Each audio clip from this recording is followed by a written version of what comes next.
Alhamdulillah wassalatu wassalamu ala Rasulillah. Segala puji bagi Allah Subhanahu wa taala. Juga salawat dan taslim kepada Nabi besar Muhammad sallallahu alaihi wasallam. Lama-lama tentu saya mohon maaf terlambat. Bapak Ibu sekalian mudah-mudahan bisa dimaklumi. Tadi betul-betul macet juga. Tapi insya Allah menunggu di majlis ini dicatat pahala oleh Allah Subhanahu wa taala. Kita masuk ke bab ke-8 sekarang ya. Masalah bab istiqamah. Dan istiqamah tentu sudah tidak asing lagi bagi kita orang Indonesia karena bahasa Arab ini juga digunakan dalam bahasa Indonesia. Dan istiqamah artinya bertahan di atas kebenaran. Itu makna daripada istiqamah.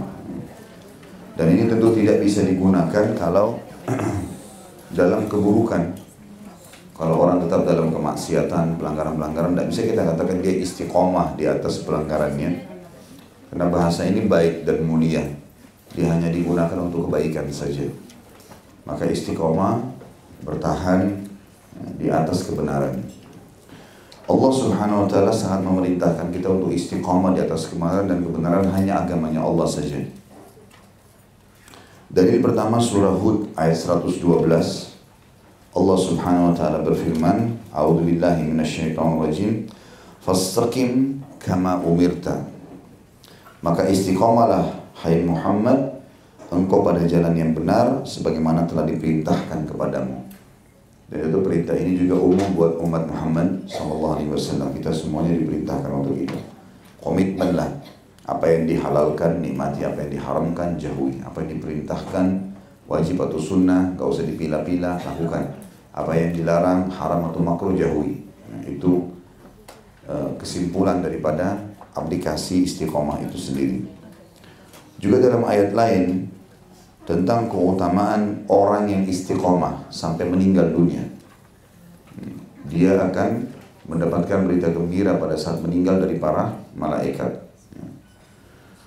Dan ini kalau ada misalnya Bapak Ibu sudah mulai mengenal agama dan sudah mulai menerapkan dalam kehidupan, maka tugas Bapak Ibu sekalian istiqomah saja. Pertahankan saja itu. Jadi kalau ada waswas syaitan mengatakan apakah memang cuma begini, maka jawabannya iya, memang seperti inilah. Pertahankan sholatnya, tutup auratnya, puasanya, sedekahnya, aplikasikan semua ilmu agama, istiqomah sampai meninggal. Memang itu perintahnya saja. Kalau orang belum mengenal agama sama sekali, tahapannya dia belajar dulu. Supaya dia faham apa yang dia harus kerjakan tidak salah. Kalau sudah belajar, maka tugasnya istiqomah. Seperti misalnya istiqomah hadir di majelis ilmu. Ya. Istiqomah komitmennya, menjalankan perintah-perintah, wajib atau sunnah, meninggalkan larangan, itu semua yang diperintahkan. Manfaatnya surah Fussilat ayat 30 sampai ayat 32 berbunyi, A'udzubillahi minasyaitonirrajim. Innal ladzina qalu rabbuna Allahu thumma istaqamu tatanazzalu alaihimul malaikatu alla takhafu wa la tahzanu wa abshiru bil jannati allati kuntum tu'adun nahnu awliya'ukum fil hayatid dunya wa fil akhirah wa lakum fiha ma tashtahi anfusukum wa lakum fiha ma tad'un nuzulan min ghafurir rahim. Sesungguhnya orang-orang yang berkata Tuhan kami Allah, kemudian mereka istiqamah. Artinya ini yang dimaksud dengan Tuhan kami Allah, dia ikrarkan dengan lisannya kalimat itu.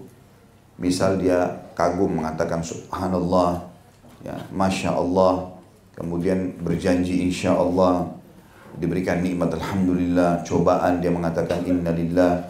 Dan ini semua adalah ikraran dengan lisan, kalau Tuhanku Allah. Dia kaget Allahu Akbar. Ya. Ini semua istiqamah atau pengikraran lisan kalimat Allah. Kemudian diyakini dengan hati kalau memang Allah itu ada. Lalu kemudian dia istiqamah. Dikatakan orang-orang yang mengatakan Tuhan kami Allah kemudian istiqamah. Istiqamah artinya ya sudah yakin Allah Tuhannya, ya dia ikut peraturannya. Mana yang diperintahkan dikerjakan, mana yang dilarang jauhi. Komitmen. Dan ingat, dalam hijrah, dalam berubah, nggak boleh setengah-setengah. Harus sekaligus, totalitas. Jadi nggak usah pilah lagi. Biasanya ada orang tidak menikmati iman, justru karena itu. Dia milah-milah. oh ini jilbab ini saya suka, baiklah saya pakai. Tapi masalah gosip-gosip, ya, masalah ke kafe, masalah ini, masih nggak apa-apa deh. Enggak, jangan. Setengah-setengah. Nanti nggak dirasakan kenikmatan iman itu. Saya kan pernah kasih gambaran timbangannya, contoh timbangan. Kalau ini amal soleh, ini timbangan dosa. Kalau dia berimbang, tidak ada dirasakan kenikmatannya. Tidak nikmat amal solehnya, tidak nikmat juga dosanya. Karena dia masih berimbang. Jadi misalnya, sholat iya, tutup aurat iya, tapi ya makan haram masih suka bohong. Ya. Maka antara amal solehnya sama dosanya masih berimbang. Maka tidak akan pernah dirasakan. Makanya sholatnya hanya seperti gerakan saja. Jadi kalau ada di antara bapak ibu yang hadir, misal sholat, kenapa ya saya Ustaz kalau sholat dari takbir sampai salam tidak ada maknanya, cuma sekedar gerakan. Maka itu karena masih ada dosa yang bapak ibu buka. Coba ditutup keran pintu dosa itu. Ibu sendiri dan bapak muhasabah. Sehari-hari apa nih kira-kira yang biasa saya lakukan? Muhasabah saja. Dan coba tutup kerannya. Maka nanti dosa itu akan tertahan, amal solehnya akan naik otomatis.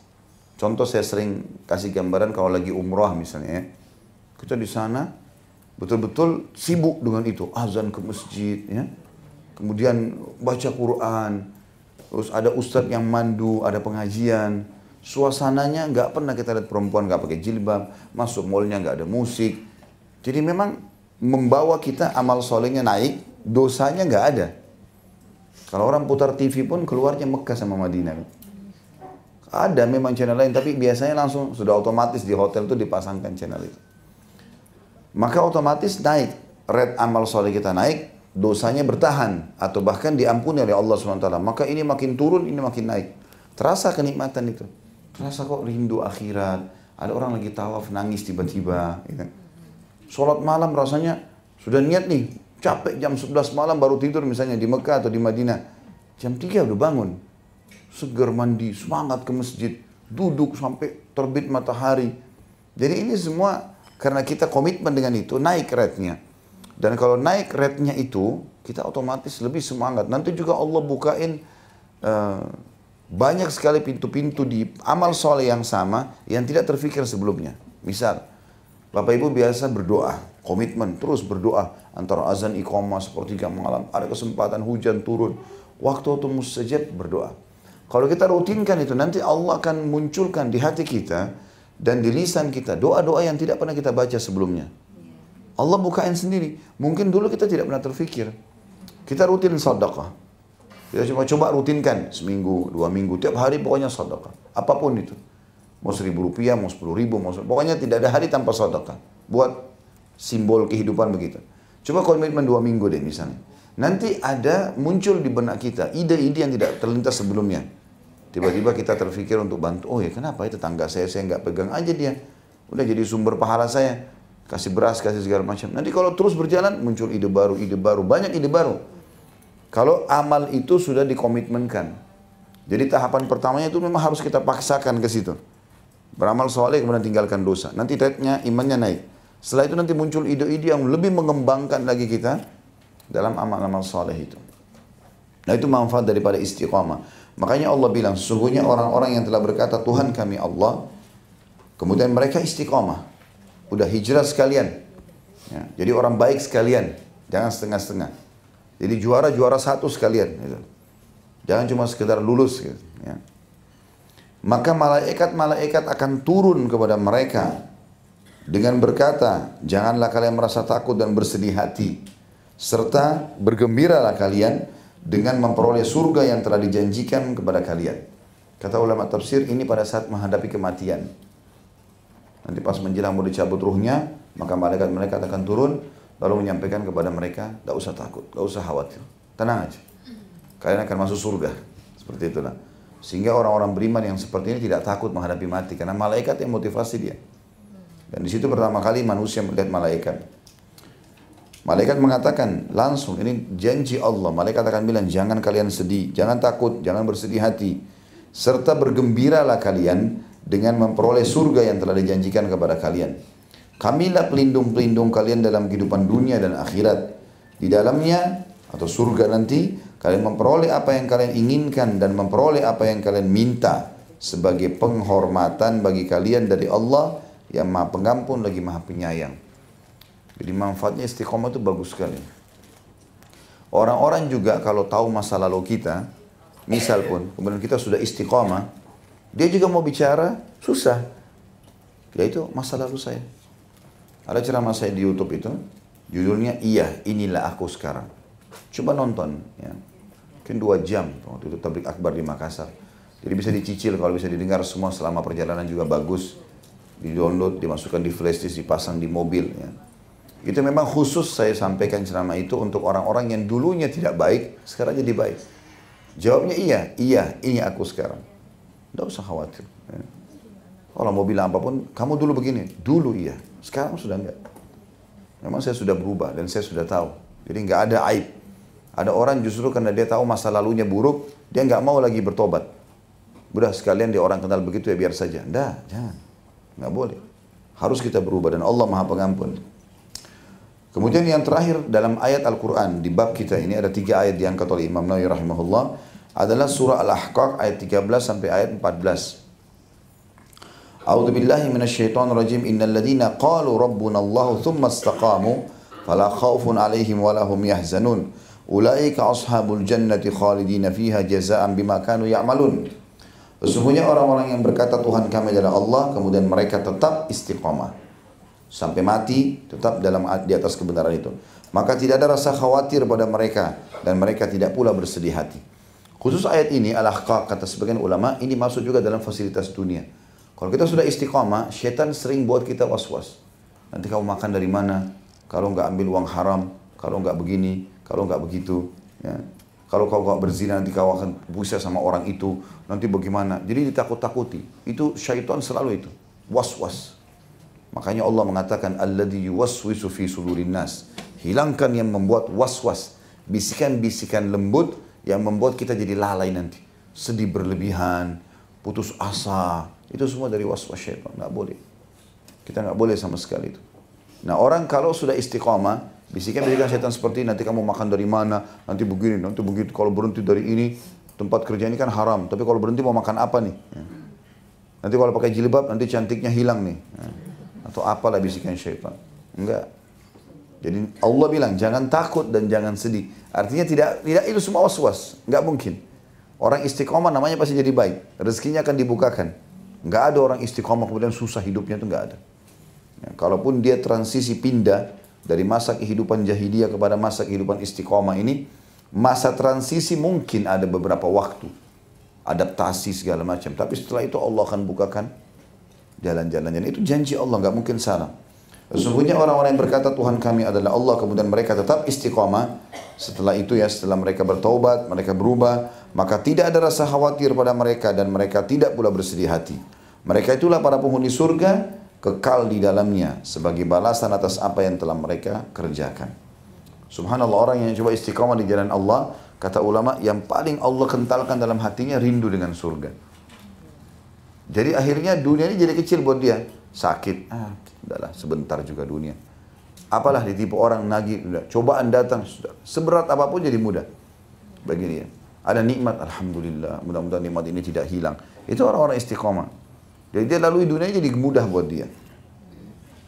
Baik, itu semua adalah ayat-ayat Al-Quran yang menceritakan tentang atau menggambarkan tentang masalah istiqamah. Sekarang kita masuk penjelasan Nabi SAW. Hadis pertama dalam bab istiqamah, hadis nomor 86. Hadis ini sahih riwayatkan Imam Muslim dari Abu Amr. Ada yang mengatakan Abu Amrah Sufyan bin Abdullah radhiyallahu anhu, beliau berkata, "Qultu ya Rasulullah, qul li fil Islami qawlan la as'alu anhu ahadan ghairak."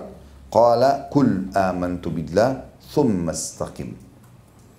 Aku berkata, wahai utusan Allah, katakanlah kepadaku satu perkataan yang aku tidak akan menanyakan kepada siapapun selain engkau, selain anda.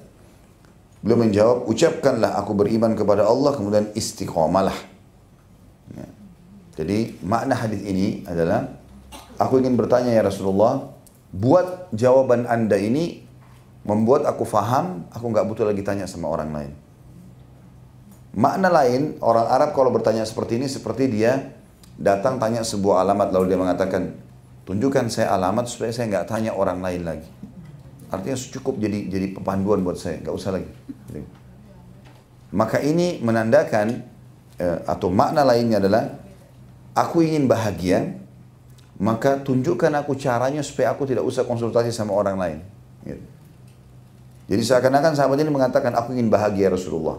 Pandu aku ke satu panduan kalimat, ringkas, padat, mudah difahami, aku juga mudah mengamalkan. Makanya Nabi jawabnya juga ringkas. Ucapkan Tuhanku Allah, aku beriman kepada Allah, nggak ada Tuhan selain Allah. Yang ciptakan langit, bumi, udara, air, batu, nggak ada. La ilaha illallah. Semua itu makhluk seperti kita. Hanya Allah pencipta satu-satunya. Tidak ada sekutu bersamanya. La syarikalah. Kemudian istiqomalah. Yang dia perintahkan, kerjakan. Yang dia larang, jauhi. Udah itu kebahagiaan. Udah selesai. Gitu. Dan ini yang benar. Dari awal saya singgung terus masalah itu. Yang paling penting sekali lagi, mau jadi orang baik, jangan setengah-setengah. Sekalian. Jangan dicicil. Jangan ke pengajian pakai jilbab di luar, tidak. Jangan puasa Ramadan tutup aurat di luar Ramadan, enggak. Enggak, sekalian istiqomah. Kenapa enggak gitu? Apa masalahnya? Jangan di Ramadan sholat, rame-rame, sedekah. Idul Fitri lewat, begitu keluar, Alhamdulillah. Bukan Alhamdulillah karena siap beramal. Alhamdulillah tidak puasa. Alhamdulillah tidak lagi terawih. Alhamdulillah sudah boleh begini dan begitu. Jadi masalah. Enggak boleh kan gitu. Dan setiap kali ada bisikan syaitan yang membuat kita khawatir untuk melakukan perintah agama, tanya kalau saya lakukan kenapa? Kalau saya sholat, kalau saya tutup aurat, kalau saya sedekah, ada masalah apa? Enggak ada sesuatu yang kurang kok dari kita. Was-was semua ini dari syaitan, hanya urusan dunia. Nanti orang nilai apa, nanti begini, nanti begitu. Was-was. Enggak ada pengaruhnya sama kita. Enggak ada pengaruhnya sama sekali. Ya. Maka ini kalimat ringkas dari Nabi SAW termasuk jawami al-kalim namanya. Mujizat Allah SWT untuk Nabi Muhammad SAW adalah jawami al-kalim. Jawami al-kalim maksudnya kalimat ringkas tapi padat maknanya. Ini salah satu mujizat. Baik, selanjutnya hadis 87 dari Abu Hurairah radhiyallahu anhu, beliau berkata bahwa Rasulullah SAW bersabda, qaribu wasaddidu wa'lamu annahu lan yanjuwa ahadun minkum bi'amalihi. Qalu wala anta ya Rasulullah, qala wala ana illa an yataghammadani Allahu bi rahmatin minhu wa fadl. Bersikaplah seimbang dan beristiqamalah. Artinya berikan haknya dunia, berikan haknya akhirat. Kita juga di dunia butuh pakaian yang bagus, kita butuh makanan yang lezat, kita butuh tempat tinggal yang nyaman, kita butuh pasangan yang baik, wajar. Kita butuh pendidikan yang tinggi, kita butuh pendapatan. Tapi Nabi SAW mengatakan istiqomalah, hubungkan itu dengan antara halal dan haram. Nikmati silakan, makan, minum, pakaian, pergaulan silakan. Tapi yang istiqomah yang baik, yang halal saja yang dibolehkan. Ketahuilah bahwa tidak ada seorang pun dari kalian yang akan selamat hanya karena amalnya. Mereka lalu bertanya, tidak juga anda wahai utusan Allah, wahai Rasulullah? Beliau pun bersabda, tidak pula aku, melainkan karena Allah menyelimutiku dengan rahmat dan karunia-Nya. Diriwayatkan oleh Imam Muslim. Artinya, makna potongan terakhir hadis ini, jangan kalian pernah berbangga-bangga dengan amal. Ya, kalaupun buat tanpa ada kalimat mengatakan, oh saya sudah sholat malam. Dalam hadis lain kata Nabi SAW, jangan kalian mengatakan dulu saya pernah sholat malam. Itu dulu. Sekarang, dulu saya waktu gadis itu baik sama teman-teman saya. Sering ikut pengajian. Dulu sudah dicatat. Tanggalnya, harinya, tempatnya ada. Sekarang, besok, lusa. Ya. Kita ini punya hari lalu adalah sudah berlalu. Kalau baik bersyukur, kalau salah beristighfar. Hari ini milik kita. Hari ini sekarang. Bapak Ibu lagi sama saya hidup ini. Hari ini, ya hari Rabu ini adalah hari kita. Karena besok kita nggak tahu. Besok adalah hari yang majhul, tidak jelas. Kita hidup atau enggak. Maka maksimalkanlah ibadahmu pada hari ini. Jangan tunda-tunda. Ya. Sampai nasihat Abdullah bin Umar jelas. Kalau kalian tiba di pagi hari, jangan tunggu sore. Kalau tiba sore, jangan tunggu pagi. Nggak ada jaminan. Berapa banyak orang sehat meninggal tiba-tiba. Gitu kan. Jangan selalu percaya diri. Kesannya tidak akan mati, tidak akan ini. Gampang ada dokter pribadi, ada ini. Itu bukan jaminan. resep dokter semoga lekas sembuh. Nggak ada jaminan. Minum ini kau sembuh sekarang, nggak ada. Ada dokter begitu? Nggak ada. Nggak ada. Saya mau sembuh sekarang dok, oh nggak bisa, ikut dosis. Ini dosisnya nih. Ya, harus minum 3 hari, 1 minggu. Gitu. Itu pun cek lagi. Ya. Nggak bisa, kita nggak bisa jaminan. Di sini tentu hadis yang ketiga ini adalah hadis yang kedua ini, yang ketiga ya, hadis yang kedua. Ya, dari setelah menjelaskan 2 atau 3 ayat tadi adalah penutupan dalam bab istiqamah. Ya. Di sini dikatakan oleh Imam Nawawi yang dimaksud dengan al-muqarabah dalam hadis adalah keseimbangan, tidak melebihi batas dan tidak kurang dari batas. Dan makna as-sidat adalah istiqamah dengan benar. Yataghammadani artinya menyelimuti dan melingkupiku. Ya. Para ulama menjelaskan bahwa istiqamah itu adalah sikap konsisten dalam mentaati Allah Ta'ala. Ini adalah istilah singkat namun padat, berisi dan merupakan aturan dalam segala sesuatu. Hanya kepada Allah kita memohon bimbingan. Ya. Dari Nabi SAW sendiri mengatakan, amal-amal saya pun tidak ada. Kalian dan saya tidak ada yang masuk surga dengan amalnya. Jadi jangan pernah bangga, dulu saya sudah pernah haji sekali. Saya sudah pernah haji 2 kali. Saya dulu pernah sholat 10 tahun. Sekarang libur 10 tahun. Ya. Kan dulu pernah buat. Nah, tidak bisa. Nggak cukup itu. Untuk masukkan ke surga nggak cukup. Iya kalau diterima, kalau enggak. Belum riyaknya, belum mungkin kurang wudunya, belum ini, belum itu, banyak. Baik, selanjutnya insya Allah ini kalau masalah istiqomah tinggal tulis kertas ya, tentang masalah bab istiqomah, tulis itu istiqomah, pertanyaannya di bawah. Ya. Kita masuk ke bab yang ke-9. Ini masalah bab memikirkan kebesaran makhluk Allah Ta'ala, fananya dunia, kengerian akhirat, ya, dan perkara-perkara yang berkaitan dengannya, memangkas angan-angan diri, membersihkannya dan membawanya untuk beristiqamah. Jadi kurang lebih sebenarnya closingnya adalah istiqamah juga. Tapi seperti kenapa kita harus istiqamah? Karena satu, dia jelaskan sama dia, ya, fananya dunia, kengerian akhirat kalau kita tidak selamat di sana, ya, karena nggak bisa diperbaiki. Di akhirat cuma ada surga, neraka, nggak ada tempat ketiga. Dan tidak bisa negosiasi di sana. Saya mau di surga saja ya Allah, nggak bisa. Ya, sudah apa yang kita lakukan di dunia itu yang kita bawa ke sana. Maka hati-hati. Ya. Diangkat atau beranjak daripada ayat Al-Quran surah Saba ayat 46, Imam Nawawi menyebutkan, A'udzubillahi minasyaitonirrajim. Innama a'idukum biwahidah an taqumu lillahi mathna wa furada thumma tatafakkaru. Aku hendak memperingatkan kepada kalian satu hal, yaitu agar kalian menghadap Allah dengan ikhlas, berdua atau sendiri-sendiri, rame-rame atau sendiri-sendiri. Kemudian agar kalian berfikir. Ya. Tentu yang dimaksud di sini adalah bagaimana seseorang menyadari kalau dia dulu di muka bumi ini lahir dari sesuatu yang tidak ada lalu menjadi ada, seperti Allah jelaskan dalam surah Al-Insan. Pernah nggak manusia di ayat pertamanya surah Al-Insan? Apakah pernah tiba terlintas di benak sosok setiap manusia berpikir kalau dia dari sesuatu yang tidak diingat dulunya? Siapa kita ini? Dari sperma ayah kita yang kalaupun tidak jadi dibuang. Ya. Tapi subhanallah jadilah kita, mulailah kita sekolah, mulailah dikenal, mulailah punya nama, mulailah punya prestasi-prestasi. Maka kemudian kita juga akan hilang sama, kembali kepada masa dulu kita tidak dikenal. Paling jauh orang cuma, kalau kebaikan orang masih kenang. Ya. Umumnya ya, kalau keburukan-keburukan ataupun kegagalan-kegagalan biasanya orang sudah lupakan. Ya. Kemudian ayat yang lain dalam surah Al-Imran ayat 190 sampai 191. Ini dijelaskan di 2 ayat ini. Firman Allah Subhanahu wa taala, A'udzubillahi minasyaitonirrajim. Inna fi khalqis samawati wal ardi wa ikhtilafil laili wan nahari laayatin liulil albab. الذين يذكرون الله قياما وقعودا وعلى جنوبهم ويتفكرون في خلق السماوات والأرض ربنا ما خلقت هذا باطلا سبحانك فقنا عذاب النار. Sesungguhnya dalam penciptaan langit dan bumi dan silih bergantinya malam dan siang terdapat tanda-tanda kebesaran Allah bagi orang-orang yang berakal. Siapa yang menandakan siang dan malam? Lampu ini nggak mungkin nyala kalau tidak ada yang nyalain. Kita kadang-kadang kaget, begitu mati lampu kaget. Oh, kok mati lampu? Siapa yang matiin? Apa sebabnya? Cari tahu. Kita nggak pernah berpikir waktu malam datang.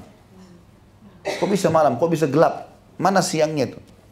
Kita cuma bahasakan matahari terbenam, matahari terbit. Begitu saja. Sederhana itu kan kira-kira. Nah, sekarang kalau ada mati lampu, kita bisa menjabarkan 1000 masalah. Mungkin karena ini, mungkin karena ini, mungkin karena ini. Kenapa kok seluruh alam ini gelap, kita nggak berpikir? Padahal sesuatu yang besar depan mata. Allah mengatakan, sesungguhnya pada penciptaan langit yang luas di atas kepala kita. Kita kagum dengan atap seperti ini dibuat misalnya. Ini di atas kepala kita dekat. Kita nggak kagum melihat langit yang begitu luas. Dengan luar biasa bintang-bintangnya, awannya, warna-warni biru. Kadang-kadang berwarna putih kalau ada awannya, mendung gelap, turun air hujan dari langit. Masa tanda-tanda sebesar itu kita nggak lihat? Ya. Ini Allah tegur dan Allah ingatkan. Sesungguhnya pada penciptaan langit dan bumi dan silih bergantinya malam dan siang, terdapat tanda-tanda kebesaran Allah bagi orang-orang yang berakal. Mau gunakan akalnya berfikir. Yaitu orang-orang yang selalu mengingat Allah sambil berdiri, duduk, ataupun dalam keadaan berbaring. Dan mereka memikirkan tentang penciptaan langit dan bumi. Seraya mereka berkata, wahai Tuhan kami, tidaklah Engkau menciptakan semua ini sia-sia. Maha suci Engkau, maka lindungilah kami dari siksa api neraka. Jadi ini orang-orang yang sudah istiqamah, Allah munculkan perasaan ini nanti. Jadi dia berdiri pun, jalan pun, duduk pun, baring pun, semuanya diikuti dengan rasa dekat dengan Allah dan juga takut akan siksaannya kalau melanggar. Ya. Orang mukmin itu dikatakan dalam sebuah hadis yang lain, kalau dia buat dosa kecil, maka dia rasa seperti gunung yang besar di punggungnya. Dan orang munafik kalau buat dosa besar, dia hanya anggap seperti lalat yang hinggap di hidungnya lalu dia usir seperti ini. Kemudian dalam ayat yang ketiga Al-Ghashiyah ayat 17 sampai ayat 21 Allah Subhanahu wa taala berfirman, A'udzu billahi minasyaitonir rajim. Afala yanzuruna ilal ibili kaifa khuliqat wa ilas samai kaifa rufi'at wa ilal jibali kaifa nusibat wa ilal ardi kaifa sutihat fadzakkir innama anta mudzakkir. Tidakkah mereka memperhatikan unta bagaimana diciptakan? Kenapa Allah sebutkan unta di sini? Karena unta punya keajaiban. Hewan-hewan lain ada, tapi unta berbeda. Banyak ada, kalau tidak salah ada 9 atau 11 hal ada pada unta, nggak ada pada hewan lain. Dan memang wajar untuk dijadikan sebagai pelajaran gitu. Di antaranya itu kalau dari sisi fisik, unta memiliki 2 buah kelopak mata. Jadi kelopak mata yang kulit dan kelopak mata yang transparan. Ini pernah saya sebutin dulu ya. Sudah pernah belum? Hah? Benar. Semuanya belum. Begitu buka bukunya baru tahu, oh ternyata sudah. Sudah langganan. Baiklah. Punya 2 kelopak mata. Jadi tidak ada hewan lain punya 2 kelopak mata termasuk manusia. Kelopak mata yang pertama kulit, yang kedua transparan di bagian dalam. Jadi kalau lagi ada angin kencang, debu di padang pasir, itu unta sedang turunin kelopak mata transparannya. Jadi kayak pakai kacamata, sehingga matanya nggak rusak. Itu kalau dari dekat, lihat untanya baru kelihatan. Dan kalau ada angin saja, dia turun kelopak mata itu. Sehingga dia kalau jalan di padang pasir lagi angin, dia tetap jalan, bisa ngelihat. Allah yang hebat. Bukan untanya yang hebat. Baik. Kemudian unta juga, kalau dilihat ya, sisi postur tubuhnya, unta kan badannya besar, kakinya besar atau kecil? Bagaimana bisa jalan tuh? Kalau gajah, badan besar, kaki besar, masih berimbang. Bagaimana unta bisa jalan? Kakinya kecil loh. Kecil kakinya unta, tapi dia bisa menopang badannya yang sebesar itu. Sebagian ilmuwan mengadakan penelitian, ternyata memang ini yang paling cocok. Kaki yang kecil seperti itu dipakai untuk di padang pasir, jarak jauh. Ya, karena di pasir itu beda dengan tanah. Kalau pasir yang kering kayak padang pasir itu, kalau kita makin berat bobotnya, kita makin berat menginjaknya, makin berat melangkah.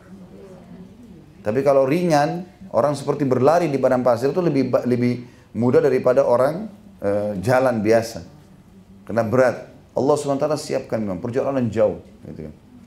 Yang ketiga, unta itu punya kantong air di perutnya yang bisa menampung kurang lebih sekitar 10 liter air. Jadi seperti air galon kita lah, 10 liter. Itu bisa ditampung oleh unta. Baik zaman dulu termasuk zaman Nabi SAW, mereka suka perjalanan membawa unta karena kalau mereka kehabisan bekal, untanya disembelih, dagingnya dimakan, kantong air itu dipakai minum. Jadi unta itu kalau minum dia tidak mengangkat kepalanya, jadi dia terus menyedot saja air itu sampai kalau sudah minum sekitar 130 liter. Begitu penelitiannya. Nah di antaranya ada 10 liter atau lebih sedikit ya, itu yang tersimpan. Jadi unta itu kalau dia jalan jauh, dalam penelitiannya begitu, dia bisa 3 hari tidak minum. Jadi kalau dia haus, ada sistem tersendiri, dia kayak narik dari kantong itu terus membasahi tenggorokannya. Lalu kemudian masuk ke tempat lain dari tubuhnya. Nah, itu ada penelitiannya itu sendiri. Makanya juga keutamaan tidak ada di hewan lain. Makanya Nabi SAW larang jangan kalian minum seperti unta. Ada hadis begitu.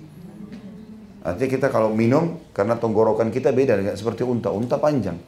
Kita kalau minum lepas, gitu kan. Sunnah. 1 gelas 3 kali. Abdullah bin Umar bahkan sampai 10 kali minum. Minum baca bismillah, lepas alhamdulillah. Kalau kita minum langsung semuanya, biasanya kita keselak juga. Ya.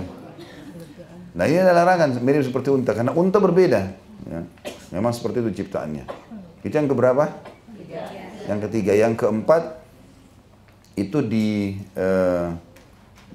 telapak kaki unta sendiri. Di mulutnya unta. Bibirnya unta itu terbelah 2. Kalau dilihat dari dekat terbelah 2. Jadi di bagian tengah ini terbelah. Dan ini dikhususkan memang, kalau para ilmuwan mengatakan ya, mulut seperti ini memang untuk memakan pohon-pohon berduri, pohon-pohon kering di padang pasir. Karena kalau bibir seperti kita bersambung, itu bisa luka semuanya. Jadi unta itu kalau makan unik dia. Dia makan memang mengunyah ke kanan, mengunyah ke kiri. Sehingga mulutnya, bibirnya itu bergerak kanan dan kiri. Dan itu keunikan sendiri, nggak ada pada hewan lain. Ya. Dan ini memang untuk memakan hewan-hewan seperti itu. Ya. Kemudian unta itu tidak pernah memakan kotoran. Tidak pernah makan kotoran, tidak pernah mengambil yang kotor-kotor. Basah aja sedikit itu seringkali ditinggalkan oleh unta. Makanya kencingnya unta itu tidak najis. Ya. Bahkan ada keterangan, banyak artikel yang menjelaskan masalah tentang hadis Nabi SAW bolehnya mengkonsumsi susu dan kencing unta. Ya. Khusus unta, hewan lain nggak boleh. Hewan lain nggak boleh. Ya. Dan itu tentu kalau jemaah atau bapak ibu lagi pergi umrah, kalau bisa travelnya mampir ke daerah Hudaybiyah, mampir. Cuma kadang-kadang karena sekarang begitu disebarin informasi ini, bus-bus kita banyak sekali orang Indonesia itu. Dan kita ngumpul semua di situ, di tempat-tempat itu. Akhirnya oleh polisi di sana dilarang. Tapi kalau pas lagi tidak ramai, biasanya boleh kita lewat Hudaybiyah. Sekitar 80 km lah dari kota Mekah. Biasanya mampir untuk, di situ di pinggir-pinggir jalan banyak orang pengembala unta. Dia jual susunya sama kencingnya itu. Jadi tidak usah dibayangkan kayak kencing kita, pasti kita tidak. Karena berbeda gitu ya. Terus kemudian ada lagi penyampaian tentang masalah unta. Unta itu memiliki sifat mirip dengan manusia. Dalam arti kata, dia marah, dia sedih. Beda dengan hewan umumnya. Hewan itu kadang-kadang ada hewan yang malas, tidak mau tahu apapun ada di sekitarnya. Kalau unta enggak. Kalau misalnya ibu lagi lewat atau bapak lagi lewat, tiba-tiba ada unta terus digebukin tanpa sebab. Unta itu akan melihat ke arah kita dan dia menghafal muka itu. Kapan dia lihat, dia akan pukul, dia akan lawan. Ya, jadi pernah terjadi begitu, ada orang, dia rupanya baru beli unta itu disuruh sama dia masuk ke kandang, nggak mau, digebukin sama dia. Unta ini rupanya lihat sekitarnya terkurung, ada pagar gitu. Rupanya dia tunggu sampai majikannya ini tidur, pas tidur dia datang diinjak perutnya sama dia. Ya, jadi ada sifat itu. Salah satu sebabnya kata ulama memakan daging unta itu disuruh uduk kembali, dianggap batal uduknya. Sudah tahu ya? Satu-satunya hewan kalau kita makan dagingnya, dia halal. Tapi kalau habis makan, uduk kita batal. Uduknya batal. Salah satu sebabnya, uduk itu kan bisa meredam emosi. Unta ini punya sifat itu. Punya karakter itu. Ya. Walaupun dagingnya sangat enak, Rasulullah SAW juga makan. Ya, biasanya kalau yang berangkat sama kami, biasanya di sana saya coba tawarkan, kita beli, kemudian makan rame-rame. Yang penting sudah pernah tahu daging unta, tapi harus uduk lagi. Nggak boleh langsung ke masjid kalau habis makan. Ya, karena memang batal uduk. Dan itu yang kurang lebih terlintas tentang masalah ini, dan Allah SWT menyuruh kita mempelajari. Kata Allah, tidakkah mereka memperhatikan unta? Makna memperhatikan bukan cuma sekedar melihat. Lihat, pelajari, cari tahu keajaiban yang ada pada unta itu. Bagaimana diciptakan? Kata Allah. Dan langit, bagaimana ditinggikan? Kalau kita, mungkin teman-teman kalau ada yang arsitek faham masalah ini. Makin tinggi kita buat atap bangunan, maka makin membutuhkan biaya, ya, makin membutuhkan pertimbangan, berat, bobot, dan segala macam. Bagaimana dengan langit ini? Nggak pernah bisa kita jangkau langit ini, karena jauhnya. Naik pesawat pun sudah sekian ribu kaki dari permukaan laut, nggak pernah bisa sampai ke atas langit, mustahil. Memang para ilmuwan mengatakan jaraknya sekian jauh dari bumi, nggak mungkin.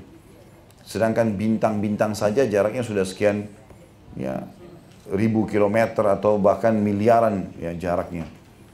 Saya pernah lihat, dan ini kalau Bapak Ibu lagi umroh bisa lihat di pameran Asmaul Husna di bagian belakang sebelah kanan Masjid Nabawi.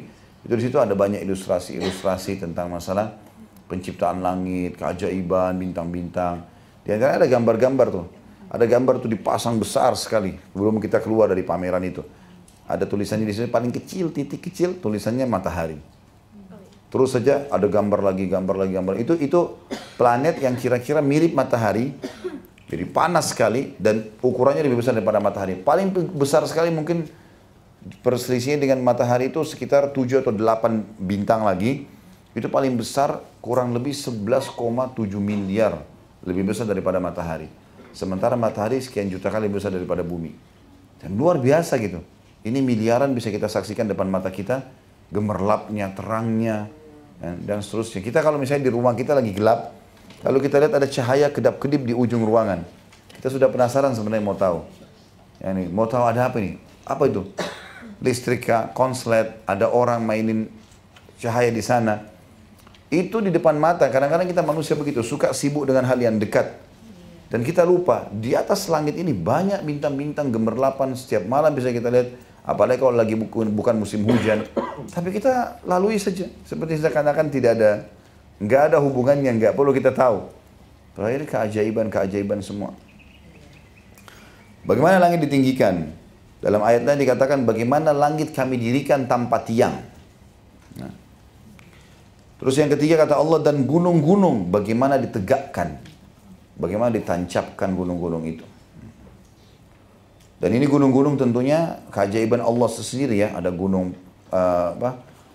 gurun padang pasir, gunung-gunung batu, ada gunung berapi, ya, ada beragam macam jenis gunung. Ada yang di lautan, ada yang di daratan. Intinya gunung-gunung ini memang sebagai penahan bumi, ya, seperti paku sehingga tidak goyang. Salah satu atau banyak ada beberapa ayat yang menjelaskan tentang gunung-gunung itu akan kami cabut kata Allah pada hari kiamat sehingga melayang-layanglah bumi ini, ya, seperti tidak berimbang. Dan gunung itu Allah mengatakan dalam salah satu ayatnya juga Allah, a'udzubillahi minasyaitonir wa tahsabuha jamida wa hiya tamurru marras sahab. Kalian mengira bahwasanya gunung-gunung itu diam di tempatnya, sebenarnya gunung itu jalan seperti atau bergerak seperti bergeraknya awan. Jadi tidak ada gunung yang tetap di satu tempat, itu kuasa Allah. Dia bergerak. Dan ini sudah didatangkan penelitian oleh para ilmuwan. Kalau dilihat tahun lalu gunung itu di sini, maka tahun depan sudah berpindah tempat. Walaupun dia bergesernya tidak jauh, tapi memang sudah seperti itu yang disampaikan oleh Allah Subhanahu wa taala. Kalau itu tidak terjadi, maka tentu bumi ini tidak akan stabil karena di sini ada gunung besar, di sini ada gunung kecil. Tapi dengan berputar dengan sistem Allah seperti ada jalurnya sendiri. Kalau kita bahasa kereta api ada rel, ya. Maka mungkin tidak akan berimbang bumi seperti sekarang. Kemudian juga dikatakan dan bumi bagaimana dihamparkan. Makna hamparkan adalah bisa dijalani atasnya, bisa dibanguni, bisa dicocok tanam, bisa diambil hasilnya, ya.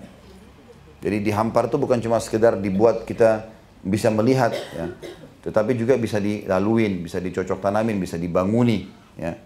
Ini semua makna daripada hampar. Lihatlah itu bumi, kata Allah SWT. Maka berilah peringatan, karena sungguhnya engkau hai Muhammad hanyalah pemberi peringatan. Ingatkan manusia masalah itu, supaya mereka sadar. Apa yang mereka mau sombongin, kenapa pungkiri Allah? Kalau ada Tuhan selain Allah, mana datangkan buktinya? Banyak ayat-ayat yang menantang dan menjelaskan masalah itu. Juga Allah menyebutkan dalam surah Muhammad ayat 10 untuk kita menyebar di muka bumi agar melihat keajaiban-keajaiban Allah SWT dan mengaguminya. Jadi bukan cuma sekedar kagum dengan oh ini istana kaisar ini di Jepang, oh ini itu cuman kecil, tapi bagaimana Allah SWT buat di sana, oh ada sekian musim, kemudian ada tumbuh-tumbuhan yang ini. Manusia cuma tahu menanam, tapi tidak tahu bukan dia penyebab daripada adanya bunga-bunga itu, pohon-pohon itu, atau apalah kira-kira yang ada di setiap negara yang merupakan ciri khasnya. Allah mengatakan dalam surah Muhammad ayat 10, A'udzu billahi minasyaitonir rajim, afalam yasiru fil ardi fayanzuru. Ya. Maka apakah mereka tidak pernah mengadakan perjalanan di muka bumi sehingga mereka dapat memperhatikannya? Kata sebagian ulama tafsir, ini maknanya dianjurkan agar setiap manusia safar melihat. Ya. Dan lanjutan ayat ada juga ayat lain yang berbunyi fayanzuru kaifa kana akibatul mujrimin. Maka mereka melihat bagaimana akibatnya orang-orang yang mujrim, orang-orang jahat, seperti melihat peninggalan Fir'aun, kaum Samud di Madian Saleh, kemudian kaum Ad, ya. Dan beberapa tempat-tempat yang memang situs-situsnya sudah ditemukan sekarang, dan ada atlas-atlas yang sudah banyak diterjemahkan dalam bahasa Indonesia juga, bisa dibeli oleh Bapak Ibu, tentunya berwarna bagus. Saya lihat di pameran-pameran buku cukup banyak. Nah itu kita bisa miliki, kita bisa lihat bagaimana kejadian-kejadian dan ciptaan-ciptaan Allah yang besar ini, supaya membuat kita sadar kalau kita makhluk dan kita bisa istiqamah dan patuh kepadanya. Kemudian hadis yang berhubungan dengan bab ini adalah hadis ini hadis sahih, ya. Dan hadis ini sudah disebutkan di nomor 67. Coba kita kembali ke hadis nomor 67 dulu ya. Sudah lihat hadis 67, saya bacakan kembali dari Abu Ya'la Shaddad bin Aus radhiyallahu anhu, dari Nabi SAW beliau bersabda, al-kayyisu man dana nafsa wa amina lima ba'dal maut wal ajizu man atba'a nafsa wa hawaha wa tamanna 'ala Allahil amani. Orang yang cerdas, yang cerdik, yang pintar adalah orang yang menghisap dirinya dan beramal untuk bekal setelah mati. Sedangkan orang yang lemah adalah orang yang mengikutkan jiwanya kepada nafsunya dan banyak berangan-angan kepada Allah.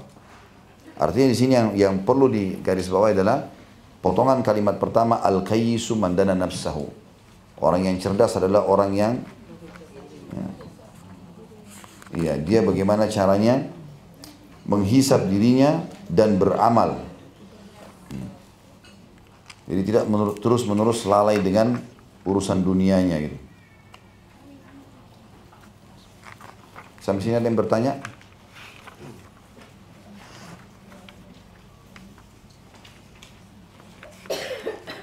Baik, saya akan bacakan satu bab lagi, insya Allah.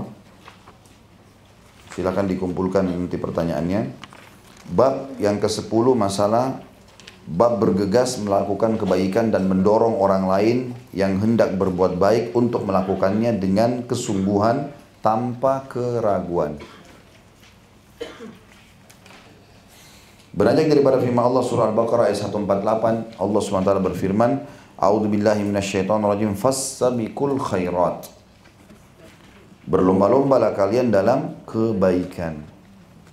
Kalau ada orang berbuat baik, kita boleh mengejar berbuat baik lagi. Tapi ingat, jangan diikuti dengan riya.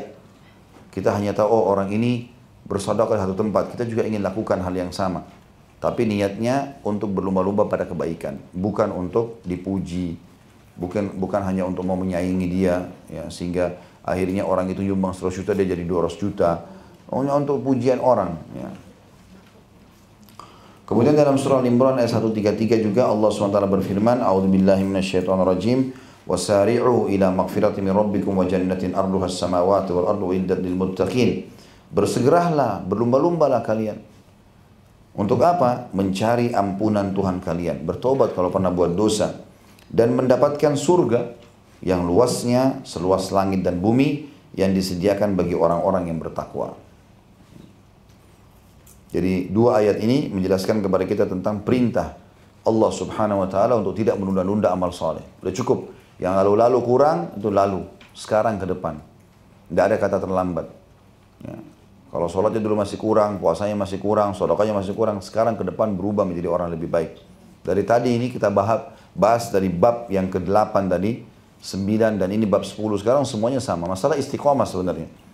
Tapi Imam Nawawi membeda-bedakan babnya satu sama yang lain, tapi dia intinya adalah bagaimana orang komitmen mengerjakan perintah Allah Subhanahu wa taala dan bertaubat kalau punya kesalahan-kesalahan.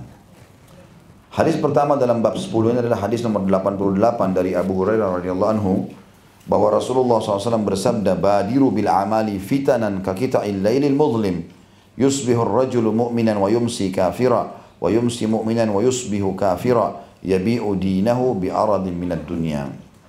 Hadis ini riwayat Imam Muslim. Segeralah beramal sebelum datang fitnah-fitnah seperti potongan-potongan malam yang gelap gulita, di mana seseorang di pagi hari menjadi mukmin dan di sore hari berubah menjadi kafir, dan di sore hari dia menjadi mukmin dan di pagi hari berubah menjadi kafir. Dia menjual agamanya dengan sesuatu dari dunia. Ya, hadis ini tentu ada footnote-nya di situ ya, ada footnote nomor 117. Makna daripada kalimat Nabi SAW, bergegaslah kalian dalam beramal saleh, ya, sebelum datang fitnah-fitnah seperti potongan malam yang gelap gulita. Yakni, kata beliau di situ di footnote nomor 117, bagian malam yang gelap gulita artinya kegelapan dari malam itu berlalu dan disusul oleh kegelapan berikutnya. Hadis ini memberikan pelajaran kepada kita tentang pentingnya segera beramal saleh. Ya, mirip dengan hadis yang lain, gunakan kesehatanmu sebelum sakitmu, waktu lowongmu sebelum sibukmu, ya, masa mudamu sebelum tuamu, masa kayamu sebelum miskinmu. Ini semua perintah untuk segera. Kita tidak tahu. Kalau Bapak Ibu sekarang dalam kondisi sehat, kuat, usahanya lagi jalan, Masya Allah ada pendapatan, jangan tunda untuk sedekah, untuk sholat. Kita tidak tahu kapan kita tidak bisa lagi mengamalkan itu. Tiba-tiba orang bisa stroke, tiba-tiba orang bisa sakit, tiba-tiba banyak. Ya. Saya pernah ambil pelajaran dari teman ayah saya di Makassar, pernah saya jenguk lagi sakit, sudah meninggal, Allah yarham. Kadang-kadang kalau saya lagi ke Makassar, ayah saya ajak saya ke sana. Lagi duduk ngobrol-ngobrol, tidak sengaja gitu. Ya, terus dia bilang, waktu itu pas azan saya ke masjid. Saya balik langsung dia bilang, "Nak, dulu saya waktu masih muda seperti kamu, nggak pernah tinggalin masjid. Tapi sekarang saya mau ke masjid nggak bisa lagi, karena dia sudah lumpuh, nggak bisa. Ada di ranjang gitu kan." Dia cuma ucapkan pengalaman dia, tapi saya ambil pelajaran. Iya ya, dari mana saya punya jaminan saya tidak begitu? Insya Allah Allah selamatkan. Tapi kalau saya seperti dia, lalu nyesal, nggak bisa lagi. Maka kalau ada kesempatan jangan tunda. Kesempatan umroh, kesempatan haji, kesempatan sedekah, baca Quran, apa saja, jangan tunda. Segera mengerjakan itu. Sebelum datangnya fitnah-fitnah. Makna fitnah adalah segala sesuatu yang manusia tidak suka, dinamakan fitnah. Sebelum datang fitnah itu, gangguan orang lah, sakit lah, bangkrut lah, apa saja. Masuk dalam istilah fitnah. Nah biasanya kalau fitnah-fitnah itu sudah datang, kayak misalnya bangkrut, terlilit utang, sakit parah, gitu kan. Apalah ribut dalam rumah tangga. Sebelum datang semua itu, kalau itu sudah datang, kata Nabi SAW, di mana seseorang dalam keadaan itu, di pagi hari bisa menjadi mukmin dan sore hari berubah jadi kafir. Kalau jiwanya lagi goncang, pikirannya lagi kalut, dia bisa buat apa saja. Kan gitu. Bisa jadi kacau semuanya. Bisa terjadi. Dan bisa sebaliknya, di sore hari seseorang mukmin, di pagi hari sudah berubah jadi kafir. Karena dia terpaksa menjual agamanya dengan sesuatu dari dunia. Ya, tadinya biasa hidup enak, sekarang bangkrut. Udah nggak bisa lagi makan enak, nggak bisa lagi tinggal tempat enak. Akhirnya berzina, akhirnya jual diri, akhirnya menipu, akhirnya mencuri, apalah, muncul semua itu. Ya, makanya yang menyelamatkan kita dari kejadian-kejadian seperti ini justru pada saat kita lagi sehat, lagi enak, beramal soleh, itu akan menyelamatkan kita di keadaan-keadaan kayak tadi. Ya. Hadis yang selanjutnya hadis nomor 89 atau hadis kedua dalam bab kita ini dari Abu Sirwa'a Uqbah Ibn Harith radhiyallahu anhu, beliau berkata, "Shallaitu wara'a an-nabiy sallallahu alaihi wasallam bil madinati al-asr, fasallama thumma qama musri'an fatakhatta riqab an-nas ila ba'di hujarin nisa'i, ففزع الناس من سرعته فخرج عليهم فرأى أنهم قد عجبوا من سرعته قال ذكرت شيئا من تبر عندنا فكرهت أن يحبسني فأمرت بكسمته. Hadis ini sahih riwayat Bukhari. Kata sahabat Nabi Uqbah bin Harith radhiyallahu anhu, saya pernah sholat asar di Madinah di belakang Nabi SAW. Beliau mengucapkan salam kemudian berdiri dengan cepat. Tiba-tiba Nabi habis salam, belum berzikir sudah berdiri. Lalu melewatin para sahabat. Lalu melangkah di atas pundak-pundak para jemaah menuju ke sebagian kamar istri beliau. Maksudnya ke salah satu rumah istrinya. Orang-orang sangat terkejut dengan tergesa-gesahnya Nabi SAW. Atau tergesa-gesahnya beliau. Kemudian beliau pun keluar SAW menghadap mereka. Maka beliau melihat bahwa mereka heran terhadap sikap beliau yang tergesa-gesa tadi. Maka beliau pun bersabda. Sahabat bingung, apa nih yang membuat Nabi tiba-tiba belum berzikir sudah berdiri, sudah lewatin para sahabat. Ada masalah penting pastinya. Maka Nabi SAW mengatakan, aku ingat sesuatu dari batangan emas yang ada padaku. Aku tidak suka kalau ia menahanku. Maka segera aku perintahkan untuk membagikannya. Dalam riwayat lain, Nabi SAW mengatakan, aku ingat ada sesuatu yang aku sudah niat sedekahkan sebelum sholat tadi. Niatnya sebelum sholat, tapi lupa. Akhirnya aku sholat dulu. Maka aku tidak mau itu menahanku ya untuk bersedekah, maka aku keluarkan baru aku kembali berzikir. Jadi saking pentingnya bagaimana Nabi SAW tidak menunda amal soleh itu.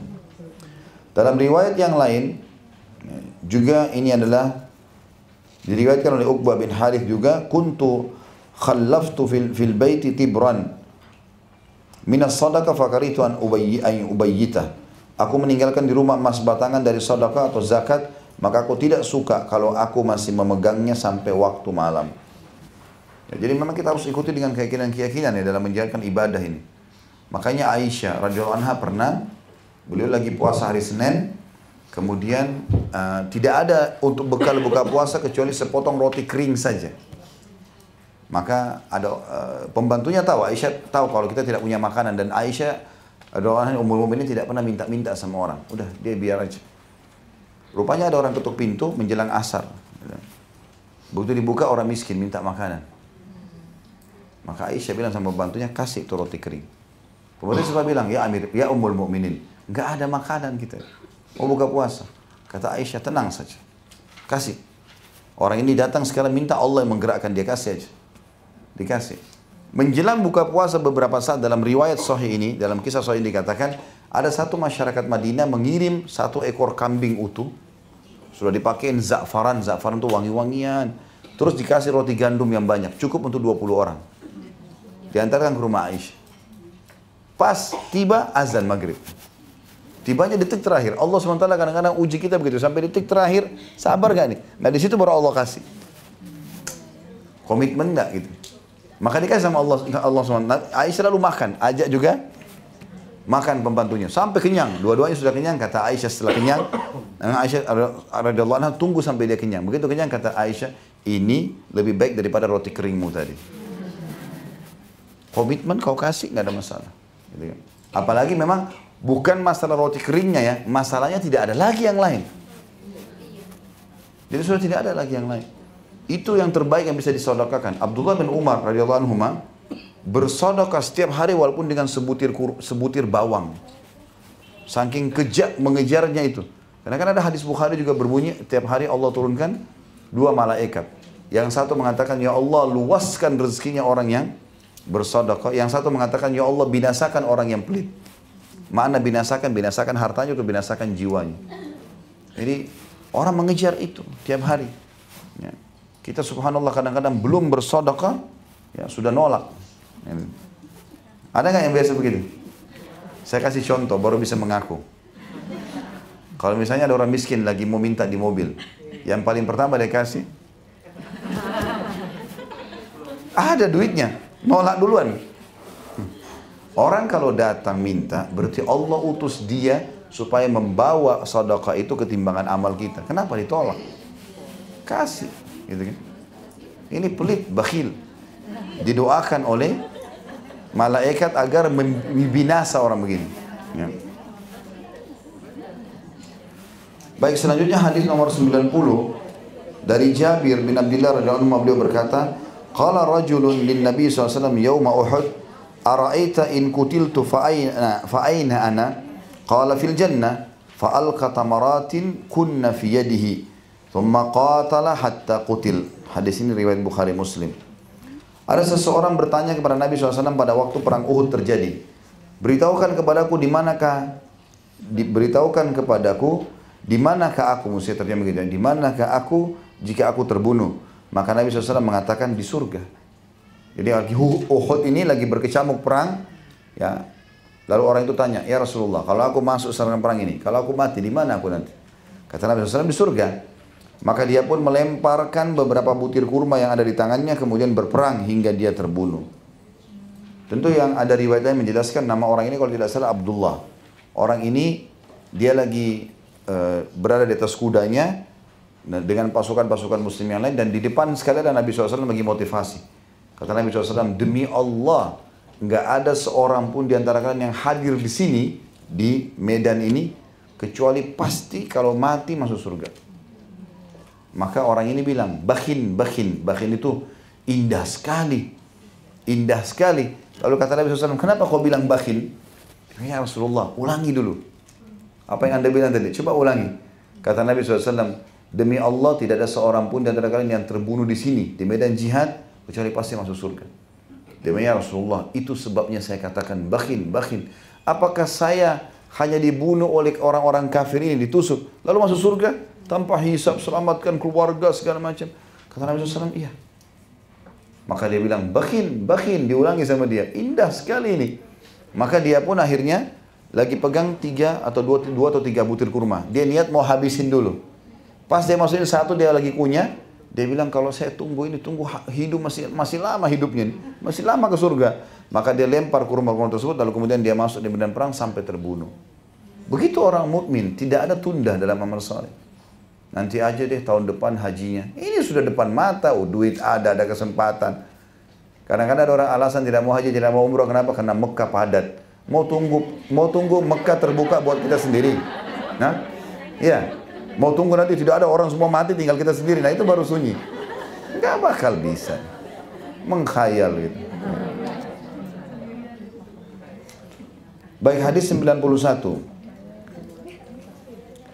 Dari Abu Hurairah radhiyallahu anhu beliau berkata, "Ja'a rajulun ila Nabi sallallahu alaihi wasallam faqala ya Rasulullah ayyu shadaqati a'zamu ajra?" Qala anta saddaqa wa anta sahihun syahihun takhshal faqra wa ta'malul ghina wa la tumhil hatta idza balagatil hulqum qulta li fulani kadza wa li fulani kadza wa qad kana li fulan. Seseorang datang kepada Nabi SAW dan berkata, wahai Rasulullah, sedekah manakah yang paling besar pahalanya? Yang paling besar pahalanya, meninggikan derajat, ya, balasannya nanti memuaskan. Beliau menjawab, engkau bersedekah ketika engkau dalam keadaan sehat dan lagi kikir. Ya. Maksudnya di sini lagi perhitungan, lagi mau hemat-hematnya, lagi mau nabung. Ya. Engkau pada saat itu mengkhawatirkan kekurangan dan mengharapkan kecukupan. Jadi biasanya orang baru mulai nabung, baru mulai usaha, modalnya masih sedikit, ya, pegawai masih sedikit. Di situ puncaknya sedekah itu. Dan engkau tidak menundanya hingga nyawa sampai pada tenggorokan, yang mana engkau akan berkata pada saat sudah melihat malaikat maut, untuk fulan kasih sekian, untuk fulan kasih sekian. Pada waktu itu ada hartanya si fulan, ya. Maksudnya ada harta orang lain pada saya, bagiin. Ya. Sudah telat. Iya kalau pas kita bersuara, kalau enggak. Ada orang tiba-tiba tabrakan, enggak bisa lagi. Enggak sempat syahadat pun enggak bisa, apalagi menulis wasiat. Kenapa enggak sekarang? Ini yang punya utang nih, kenapa enggak bayar? Mau tunda sampai kapan? Kadang-kadang ketemu di pengajian, tahu ini utang, tapi enggak mau bayar. Kenapa enggak mau bayar? Ada orang begitu ngeluh sama saya, Ustaz, sampai ketemu di pengajian, tapi seakan-akan tidak ada utangnya. Gimana caranya? Kok dia bisa merasa aman? Bukan karena orang itu loh. Kok dia bisa merasa aman untuk dirinya sendiri pada hari kiamat? Kan masalah ini. Berarti dia akan ketemu sama orang itu di hari kiamat, dan masalah. Orang kalau kita punya utang 2 juta rupiah di dunia, kita bayar rupiah clear. Tapi kalau di akhirat nggak ada lagi rupiah. Dolar, pound sterling, nggak ada semua ini. Nggak dipakai lagi. Pahala. Sholat kita, puasa kita diambil. Ngapain kita kasih ke dia? Ya, bayar. Ada orang begitu subhanallah. Ya, jadi jangan buka juga pintu utang kalau tanpa sebab. Ini sudah pernah kita jelaskan. Ada sebabnya buka, kalau enggak usah. Yang kita sayangkan sekarang justru makin kaya makin banyak utang. Kan begitu dibukain kartu kredit. Ada nggak kartu kredit dikasih untuk orang miskin? Hah? Kan mestinya yang boleh utang itu siapa? Orang miskin. Mestinya untuk orang miskin tuh. Ini enggak, makin kaya makin besar limitnya. Makin disuruh utang. Gimana caranya? Kalau mati dia tidak sempat bayar gimana? Kan jadi masalah. Ruhnya tergantung antara langit dan bumi. Ada hisab hari kiamat. Hisab hari kiamat nggak bisa. Kecuali pemilik piutang memaafkan. Itu kalau tidak gimana? Ya. Jadi jangan tunggu kematian tiba baru mau membagi-bagi. Gak ada gunanya. Mumpung hidup. Ada masjid, ada rumah anak yatim, ada pesantren, ada sumur, ada apa saja, lakukan amal soleh. Kemudian dalam hadis selanjutnya nomor 92, dan ini hadis kelima dalam bab kita dari Anas radhiyallahu anhu, anna Rasulullah SAW akhadha sayfan yawma Uhudin faqal man ya'khudhu minni hadha fabasatu aydiyahum kullu insanin minhum yaqulu ana qala faman ya'khudhuhu bihaqqihi fa ahjama al-qaum faqala Abu Dujana radhiyallahu anhu ana akhudhuhu bihaqqihi fa falaqa bihi hamal musyrikin. Hadis ini riwayat Imam Muslim. Bahwasanya Rasulullah SAW pada perang Uhud memegang sebilah pedang lalu berkata, siapa yang mau mengambil ini dariku? Maksudnya siapa yang mau gunakan nih sebagai amanah dari aku? Maka mereka pun para sahabat semua mengulurkan tangan mereka, masing-masing berkata saya atau aku. Lalu beliau berkata, siapa yang mau mengambilnya dengan haknya? Ini ada haknya pedang ini, bukan cuma sekedar ambil. Maka diamlah semua sahabat. Lalu berkatalah Abu Dujana, aku mengambilnya dengan haknya. Maka dengan pedang itu dia membelah kepala orang-orang musyrik. Hadis ini riwayat Imam Muslim. Dan Abu Dujana namanya adalah Simaq ibn Kharashah. Hadis ini sebenarnya kisahnya adalah di perang Uhud. Nabi SAW untuk memotivasi para sahabat, beliau henuskan pedang. Lalu beliau mengatakan, siapa yang mau memberikan haknya Allah di pedang ini? Haknya Allah dan Rasulnya. Maka Hamzah berdiri dulu, paman Nabi SAW. Hamzah mengatakan, saya Rasulullah. Hamzah ini terkenal berani sekali. Dari zaman dulu masih kekuasaan di Mekah, orang-orang Quraisy, dia berani melawan sendiri orang Quraisy. Jadi orang Quraisy pun takut sama dia. Panglima perang, orang yang sangat kuat secara fisik dan seterusnya. Hamzah mengatakan, saya Rasulullah. Nabi SAW tarik, nggak dikasih. Lalu Nabi tanya lagi, siapa yang mau memberikan haknya pedang ini? Maka berdirilah Ali bin Abi Thalib, juga sepupu Nabi, terkenal dengan keberaniannya. Saya Rasulullah, mau diambil langsung. Nabi SAW tarik. Nabi ulangi lagi, siapa yang memberikan haknya Allah dan Rasulnya di pedang ini? Maka berdiri berdiri yang itu Mikdad pada saat itu. Juga mau ambil, ditolak oleh Nabi SAW. Nabi ulangi lagi yang keempat kali. Waktu keempat kali, Abu Dujana ini sahabat Nabi tadi, Simaq ini radhiyallahu anhu mengatakan, ya Rasulullah, apa haknya Allah dan Rasulnya di pedang itu? Ini yang Nabi mau, tanya dulu, jangan langsung main ambil, gitu kan? Maka Nabi dia tanya, ya Rasulullah, apa haknya Allah dan Rasulnya di pedang itu? Supaya saya tahu apa yang saya mau kasih, bukan main ambil. Kata Nabi SAW, engkau mengambilnya, lalu engkau menghantamkan pada musuhmu sampai bengkok. Artinya pakai perang ini. Di sini saatnya kamu marah gitu loh. Perang membela agama Allah. Maka Abu Dujana mengatakan, aku memberikan haknya ya Rasulullah. Maka dia pun mengambil, kemudian dia pun masuk ke kancah peperangan.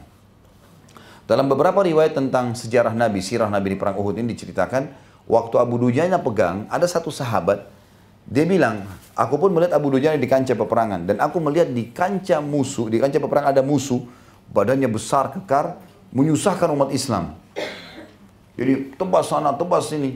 Maka aku pun berdoa di kancah peperangan itu agar Allah mempertemukan Abu Dujana sama orang itu. Sahabat itu bilang gitu. Karena dia mau tahu Abu Dujana kasih haknya nggak pedang ini. Gitu. Maka Allah pun mengabulkan. Tiba-tiba kuda Abu Dujana berhadapan sama kuda orang kafir itu. Maka Abu Dujana pun melawannya. Dan terus saya terjadi duel dengan sengit. Sampai-sampai Abu Dujana akhirnya berhasil membelah dua kepala orang itu. Dengan pedang itu. Dan ternyata Abu Dujana tahu kalau sahabat ini ikutin dia. Dia balik lalu mengatakan, bagaimana pendapatmu? Itu sudah saya ceritakan dalam sirah Nabi, ada di YouTube tentang masalah perang Uhud. Salah satu kejadiannya dalam masalah ini. Tapi saksi bahasan kita, lihat bagaimana semangat sahabat mau segera beramal saleh. Begitu ditawarkan langsung mau ditawarkan langsung. Jadi bersaing gitu.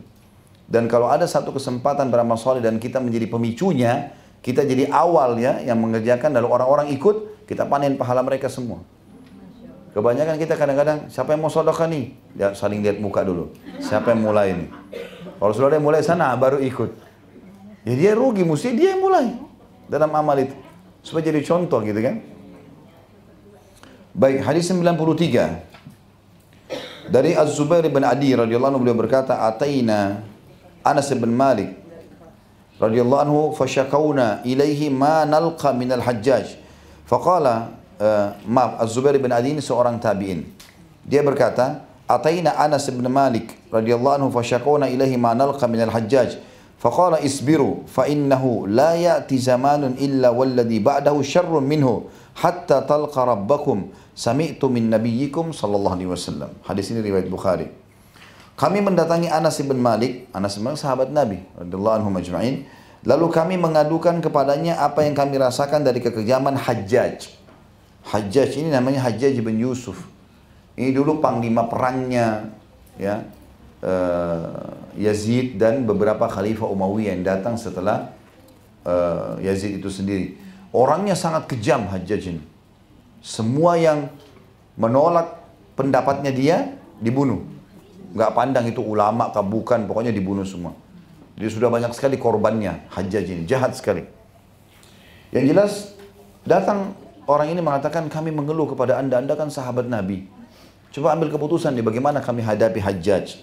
Maka kata Anas bin Malik radhiyallahu anhu, bersabarlah. Karena sesungguhnya tidak akan datang suatu masa melainkan yang berikutnya lebih buruk darinya. Hingga kalian bertemu dengan Tuhan kalian, aku mendengarnya dari Nabi kalian sallallahu alaihi wasallam. Artinya, kalaupun kalian sedang istiqomah lagi beribadah di dunia lalu ada cobaan-cobaan, sabar saja. Itu sudah keharusan hidup. Masalah ada cobaan datang kepada kita sekarang, akan ada orang lebih berat cobaannya. Masa sekarang ada begini, ada masa lebih repot dan lebih sulit daripada itu. Maka bersabarlah. Ya. Doakan, nasihati. Gak boleh sembarangan orang main mencopot orang lain kayak di negara kita suka mudah sekali begitu. Sedikit dia kecewa, udah ganti aja, turunkan saja. Seperti gampang jadi pemimpin. Ya. Kita ibu-ibu sekarang kalau misalnya punya TK saja. Anak-anak kecil anggap 5 orang atau 7 orang dijaga. Yang sana jatuhin mainannya, yang sini menangis minta susu, yang sana buang air kecil atau buang air besar. Ya, kira-kira bisa kita urus ketika semuanya? Rumit ya, itu cuma 5 anak kecil. Bagaimana kalau satu lingkup ya, komplek perumahan, RT misalnya, lebih tinggi lagi RW. Saya pernah duduk sama satu RW. Kebetulan lagi itu ada di satu lokasi, saya lagi ketemu. Kemudian lagi bicarakan masalah kesepakatan masyarakat di lokasi tempat saya tinggal. Lalu saya tanya sambil nunggu, waktu itu warga masih pada mau datang. Pak, di bawah naungan Bapak ada berapa kakak? RW ya? Dia bilang di bawah saya ada 3.000. 3.000 kakak. Orang satu kita rumah tangga saja ngurus rumitnya. 2 hari kita nggak nyapu di rumah kita atau nggak bersihin kotor. Ini 3.000 kakak diurus.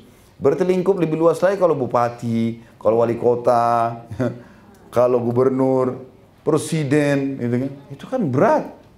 Tapi orang subhanallah asal ngomong. Ya. Ini nggak cocok sama saya, copot. Copot apa? Ini buka baju apa copot-copot? Kasih orang kesempatan, gitu kan. Bukan tugas, kalau bukan tidak ada hubungan sama kita, jangan ikut campur. Ini terutama ibu-ibu saya nasihati, tidak usah bicara politik, Bu. Lagi goreng tempe, telepon temannya, oh itu memang calon itu begini. Hangus aja tempenya. Goreng tempe saya. Ibu-ibu tuh enak sekali, cuma disuruh masak, jaga anak, itu aja. Nikmati hidup, makan, minum, tidur, sholat, mati masuk surga. Begitu kan? Kan ini. Di rumahnya ibu-ibu itu ada surga, urus rumah saja. Mati masuk surga. Kalau mau tambah kerjaan di luar bisa, tapi itu ekstra, tambahan. Jadi nggak usah masuk ke zona-zona yang tidak perlu gitu. Apalagi bicarain orang. Saya pernah dengar ada seorang jemaah mengatakan, gara-gara pilkada itu suami istri ribut. musuh-musuhan. Yang satu calon A, satu calon B. Ngapain? Gara-gara orang lagi mau jadi calon, kita ribut. Nggak biologis 2 hari, nggak makan sama-sama 2 hari. Rugi bener ini. Hah? Kenapa harus begitu?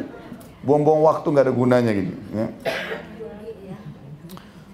Baik, jadi peringatan dari hadis ini adalah sabar kalau ada cobaan. Dan ingat, kalau sekarang ada cobaan berat, ada zaman, akan datang zaman lebih berat daripada yang lainnya.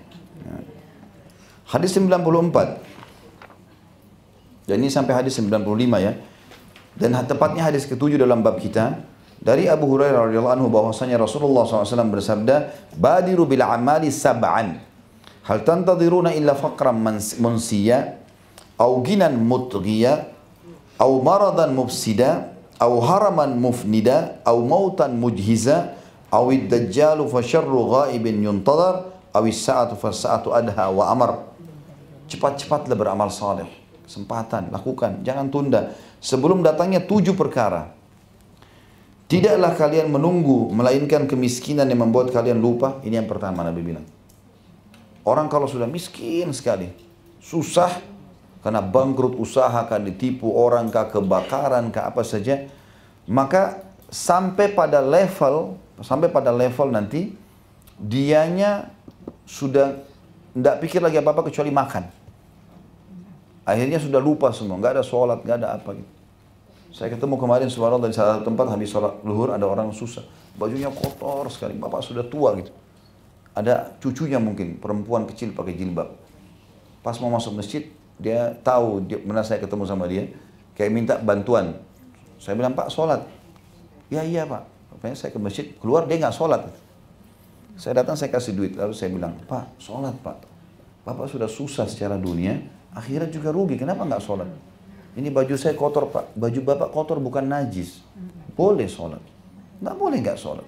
Ini sudah rugi luar biasa." Tapi subhanallah, ada kadang-kadang keadaan kefakiran membuat orang sudah tidak pikir dunia, dia pikir bagaimana dia makan. Dia tidak sholat lagi, tidak ibadah lagi. Hari Jumat penuh banyak orang fakir miskin minta-minta.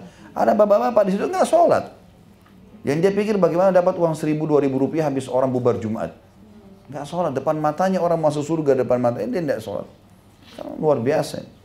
Ini perkara berbahaya kalau orang sudah sampai pada tingkat kefakiran yang membuat lupa. Makanya dari riwayatnya yang berbunyi, kadal fakru an takuna kufra. Ya, kadal fakru an yakuna kufra. Kefakiran itu bisa membawa pada kekufuran.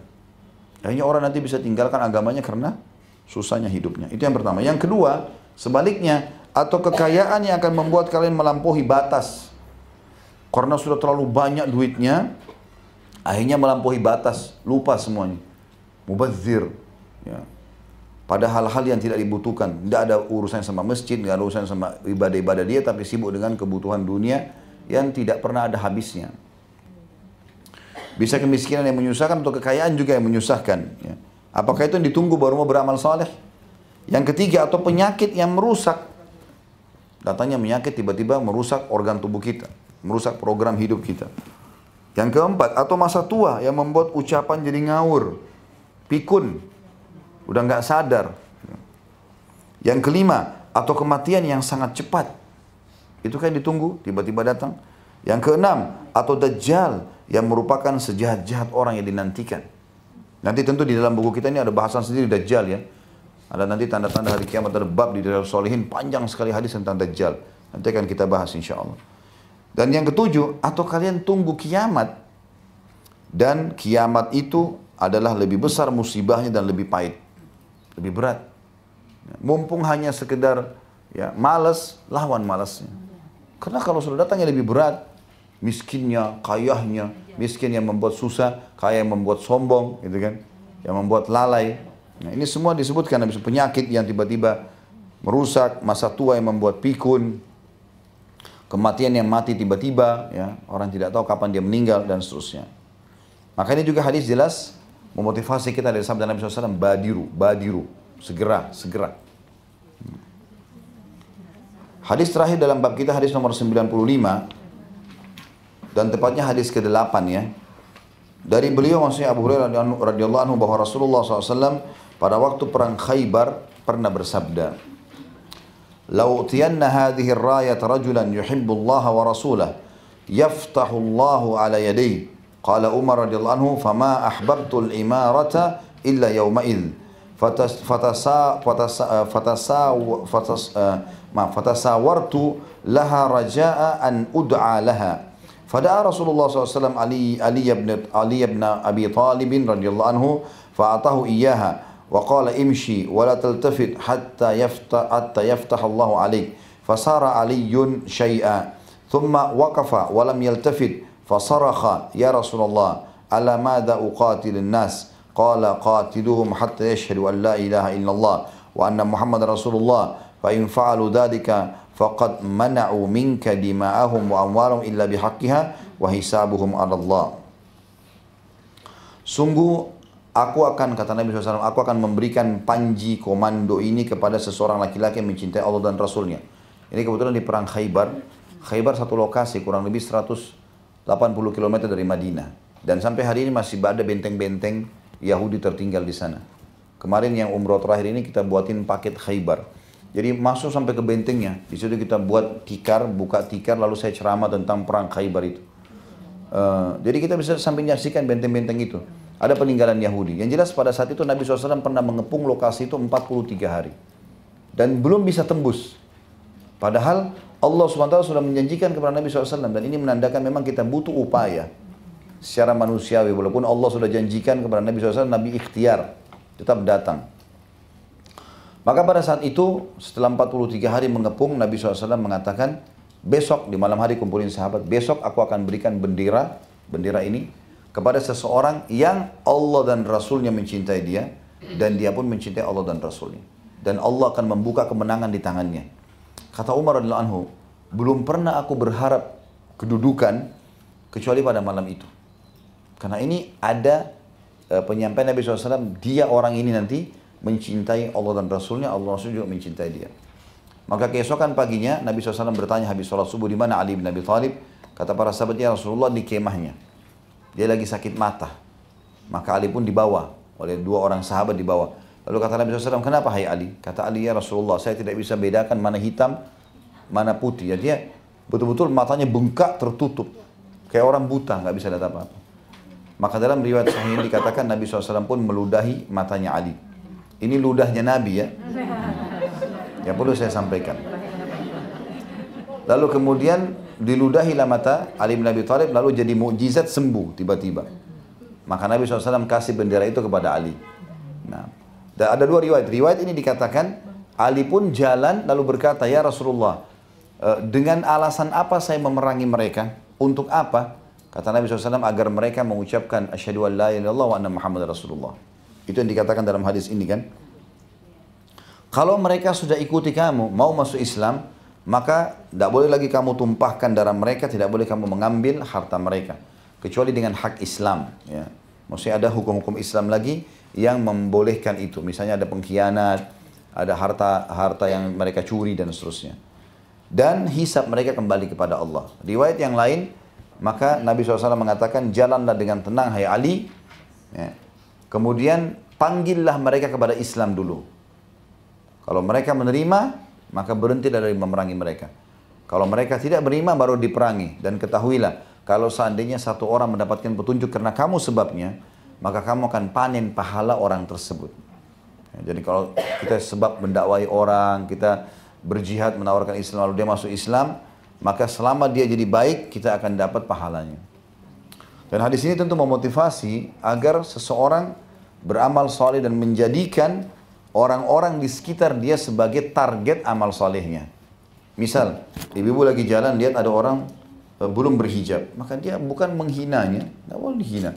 Karena mungkin iman belum masuk dalam hatinya, mungkin belum ada dorongan yang kuat, mungkin banyak hal. Maka kita jadikan sebagai ajang kesempatan untuk menasehati, memberikan masukan supaya jadi amal jariah buat kita. Jangan malah dibenci. Apa saja orang lakukan, kita temukan masuk masjid ada orang tidak sholat, duduk. Tadi saya ceritakan orang fakir miskin di depan masjid. Nasihati. Mungkin 1-2 kalimat bisa membuat dia berubah. Sehingga kita bukan dapat pahala sendiri, tapi juga dapat pahala dari orang lain. Ya, itu namanya bekerja cerdas dalam beramal saleh. Ada sedekah nih, orang lagi mau satu kampung butuh sumur misalnya. Baik, ayo kita kita dihubungin nih, bisa nggak Bapak atau Ibu bantu? Oh bisa. Baik, daripada kita sendirian, misalnya sumur itu 100 juta. Baik, sekarang kita punya 10 juta. Ajak teman-teman, berapa banyak kontak di HP kita. Hubungi mereka sehingga mereka juga ikut. Pada saat mereka ikut, kita dapat pahala 10 juta kita keluarin, tapi kita dapat pahala 100 jutanya.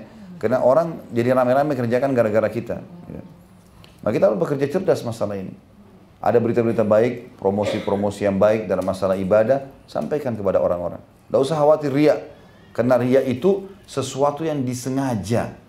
Sengaja dia memang mau pamer ibadahnya. Tapi kalau orang tidak niat, tidak ada riya.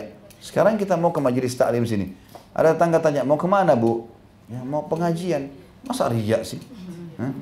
Yang riya itu lagi jalan buka jendela, mau kemana? Saya mau pengajian. Loh, tidak ada orang nanya. Kenapa jelasin? Beda kan? Beda. Orang kalau ditanya jawab.